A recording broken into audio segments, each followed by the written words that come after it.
বাংলা সংস্কৃতি মূল যে ধারাটা তার থেকে আমরা অনেক দূরে।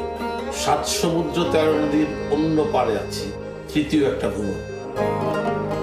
1986 সালে বাঙালি এত কম ছিল, তখন আমরা যেটা খোঁজ করছি সেটা হচ্ছে আমাদের নিজেদের একটা অস্তিত্ব, একটা আইডেন্টিটি। কারণ সেই আইডেন্টিটির মধ্যে কিন্তু তখন এপার বাংলা ওপার বাংলা এরকম কোনো ভাগ নেই। আমরা আগে বলতাম গ্লোবাল ভিলেজ, এখন বলি গ্লোবাল রুম। আমার আর থাকবার জো নেই। কেন? বিশ্বাস করুন, প্রবাসে নাটক করা একেবারেই সহজ নয়। No, if you want to work with this production, you have to obey your director. এখানে উলুধ্বনি আর আজান একসাথে যদি হয়, কেউ তেড়ে আসবে না মারামারি করার জন্য। সবার জন্য পৃথিবী। আমরা যখন শেয়ার করতে চাই না, নিজে রাখতে চাই, তখনই সমস্যা।